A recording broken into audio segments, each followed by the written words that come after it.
On today's Taste Texas. Steak and greens. I would rather have a little bit of dirt on it and have it taste fresh than have it be something that got pre-washed 7 times. Total cheater move, but more than half of high-end restaurants do this. Don't go knocking bacon grease. Bacon grease is good, don't get me wrong. So pull up a chair and join us at the table.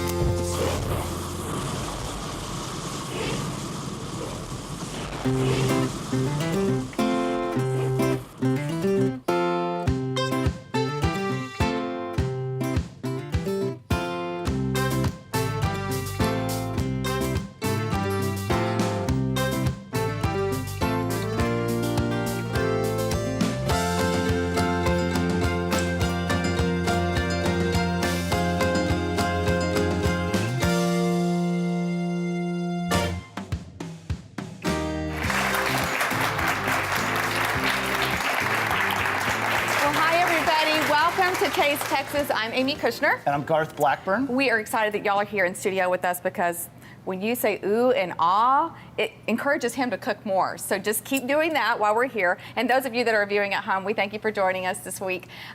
Something is going to be made really soon here, and we're going to give you a great recipe.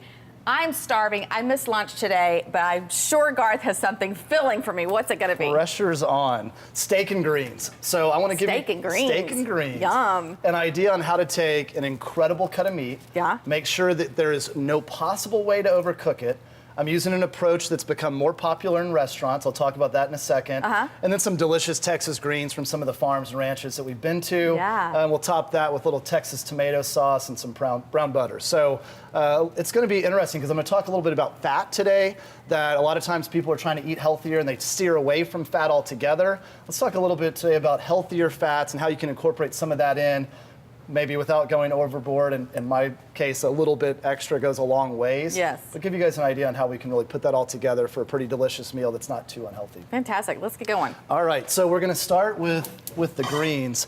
And I really, when I was growing up, I could not stand collard greens and mustard greens. Yeah. I just wasn't a fan because they have a lot of bitterness to them and a lot of earthiness. From some of the farms we've been to, I mean, we were eating kale and chard right out of the ground, right? I mean, grit and all. I would rather have a little bit of dirt on it and have it taste fresh than have it be something that got pre-washed 7 times and sat in your grocery store for the better part of 10 or 15 days. I agree. So what you guys can find right now in a lot of the farmers markets and really a lot of the grocery stores is some really fresh, delicious kale. And I'm gonna have you start tearing it off. Okay.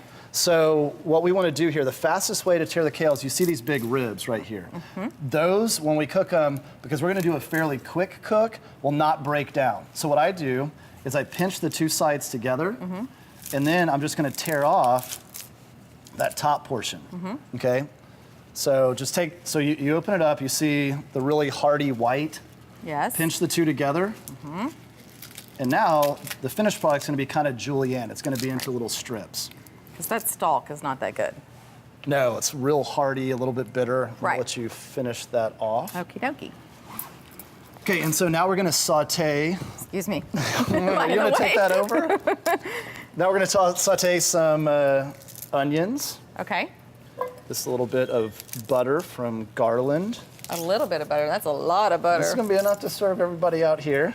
Just saying. Or just me, I'm a big butter fan. That's all right. I'm good with all that butter. This is some garlic that we sliced. It's getting real aromatic here. I love that. Okay, That's to so that, good. Mushrooms. we're adding some mushrooms. Okay, let me push this kale out of the way there. So these are some Kitchen Pride mushrooms. We got to visit that farm in Gonzales. Really fun place, great people, also family company. Yes. Okay, I'm gonna start getting some browning here. I'm also gonna talk today about the use of stainless steel skillets and saute pans and pots and pans, because I think they kind of get a bad rap. A lot of times people are worried about things sticking. You might notice I preheated the pan first, I then melted the butter, and then I put in the onions, the garlic, and the mushrooms to make sure that they don't stick to the pan. And I'm also not overcrowding the pan. I don't want to put more than a thin layer of mushrooms in, or what's going to happen is that it will cool the pan down too much, and then the mushrooms are going to start to stick. Okay, how's this?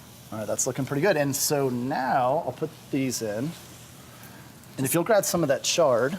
Okay, I've got a little trick for keeping the stems and the hardiness out. So same thing here. So you see that you've got these really big ribs. Right. Best way to work with those is put your thumb between two of the ribs, and it will pull just the green part out. Right. So you see how we just have the rib that's going in between? Uh-huh. And that'll be a lot faster. You're not going to get that really difficult to eat portion. Mm-hmm. Can you pick it up there? We got a lot to cover. I'm trying.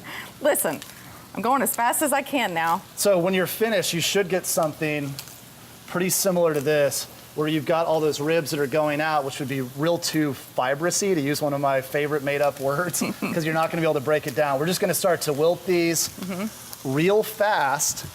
I'm going to remove them. Yeah, real fast to you too. I'm going to remove them from the pan once they're wilted, and then we're going to press the liquid out before we add a little bit of our milking cream. Squeeze that liquid out. Okay, Squeeze so the all these liquid out. beautiful greens are coming together, and we're going to add some more good stuff to them. So y'all stay with us. Come right back.